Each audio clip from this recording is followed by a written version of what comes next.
My name is June Gashui, and on our TV set this morning, we have two gentlemen.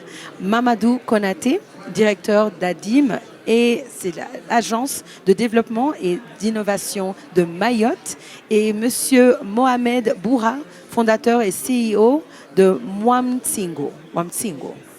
Bienvenue, Mamadou. Merci, et Mohamed. Merci. Donc, on commence tout de suite avec les questions. Mamadou, Mayotte est souvent perçue comme un territoire isolé en reconstruction. Pourtant, vous défendez son potentiel d'attractivité et son intégration dans les économies régionales. Qu'est-ce qui fait de Mayotte un territoire d'opportunité pour les investisseurs aujourd'hui, de ton avis ? Bonjour, merci pour cette question. Donc, tout d'abord, je souhaiterais dire qu'il faut effectivement changer la façon de voir le territoire de Mayotte. Mayotte est un territoire français, c'est un territoire européen et c'est un territoire qui est connecté à l'Afrique. Ce qui change par rapport à cette vision qu'on peut avoir justement de territoire où la complexité, c'est aussi un territoire de test où nous pouvons tester de nouvelles opportunités et créer ce lien entre l'Europe et l'Afrique directement à quelques kilomètres. D'accord. Donc, c'est une sorte de proof of concept hub. Disons. Tout à fait. Nous avons choisi certains axes de développement, dont l'innovation, dont l'agriculture que mon collègue pourra élaborer. Nous pourrons tester justement cette coopération, identifier des axes de développement, des axes de partenariat et en fait assurer mieux l'intégration entre Mayotte et l'Afrique. D'accord, merci. Mohamed, je viens à vous maintenant. Vous portez un projet agricole au Kenya. Sur près de 1000 hectares, c'est ça. D'accord. Oui. Et l'objectif de produire localement pour alimenter le marché mahorais. Le marché mahorais. Oui, et le marché mahorais est à des prix plus accessibles. Exactement. C'est exact. Donc, présentez-nous ce projet, s'il vous plaît. Alors, le projet Ferme Mwamtsingo, c'est un concept pas seulement d'entrepreneuriat, mais c'est un projet de Mayotte. Parce que, vu la démographie à Mayotte aujourd'hui et la cherté de la vie, vu les passages de cyclones à chaque fois, la population souffre vraiment d'alimentation. Donc, c'est une solution, c'est une des solutions qu'il faudrait, avec nos voisins, surtout notre voisin, le Kenya, un échange gagnant-gagnant pour pouvoir produire ici et ramener à Mayotte avec vraiment des prix très abordables parce que 80% des aliments à Mayotte, ils sont exportés de très loin et ils nous arrivent très cher. Très cher, oui, d'accord. Bon, Mohamed, je reviens. Au-delà de l'agriculture, ce projet pose une question plus large, celle de la coopération économique entre Mayotte et ses voisins africains. Vos avis sur cette question plus large? Tout à fait. Alors pour nous, c'est extrêmement important que Mayotte se connecte à la région. Effectivement, nous sommes dans un environnement qui est connecté. Un environnement, nous avons eu plusieurs crises. Mon collègue vient de parler justement de la crise du SIDO. Nous avons eu aussi la crise du Covid qui montre à quel point ces territoires dans une même région doivent être connectés. Donc ça, c'est le premier objectif. Deuxièmement, sur les moyens, comment nous assurons cette connexion-là? Nous avons différents outils, par exemple les outils notamment des fonds européens qui permettent de financer des projets d'intégration et de coopération entre Mayotte et sa région.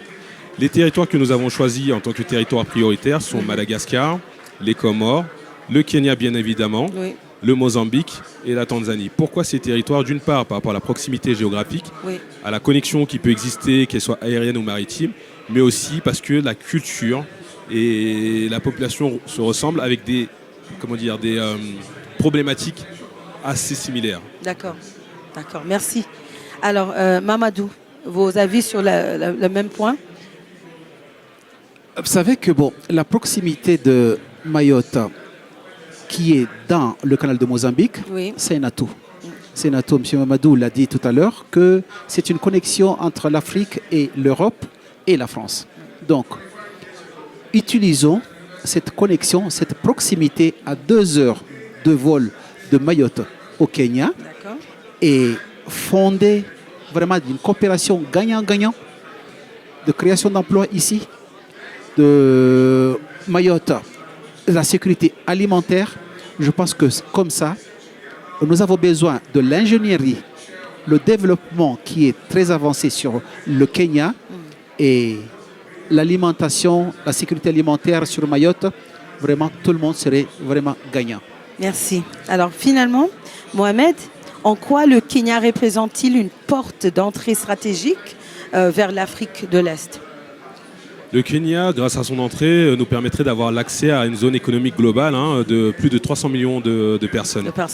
Oui. Par ailleurs, on a une connexion directe entre le port de Longoni, qui est le port de Mayotte, et le port de Mombasa. Donc initialement, on était à 4 jours de connexion maritime, aujourd'hui qui est un peu plus long, mais 4 jours qui est largement faisable. En intégrant justement ce marché-là, on permet à nos entreprises d'avoir un marché beaucoup plus ouvert, de répondre à des besoins beaucoup plus ouverts. Comme disait tout à l'heure notre collègue, aussi de proposer certains services, parce que nous avons aussi une économie de services derrière, sur l'ingénierie, sur un savoir-faire assez particulier français qui pourrait être exporté au niveau des pays africains. Et de la même manière, on permettra aussi au Kenya et aux partenaires qui ont des compétences, savoir-faire ou des ressources que nous n'avons pas, de répondre à notre demande. Et nous ouvrons aussi en parallèle, comme je disais tout à l'heure, la porte sur l'océan Indien. Oui. Donc on parle de Madagascar, les Comores, etc., où là on pourrait réellement avoir une perspective beaucoup plus large. D'accord. Et pour vous, directeur de l'ADIM, l'Agence de développement d'innovation de Mayotte, comment vous accompagnez cette initiative pour ancrer Mayotte dans sa région? Très bien. Alors, comme je le disais tout à l'heure, nous avons des pays prioritaires. Et pour être tout à fait franc avec vous, la coopération qui est la plus prolifique en un temps très limité, c'est celle avec le Kenya.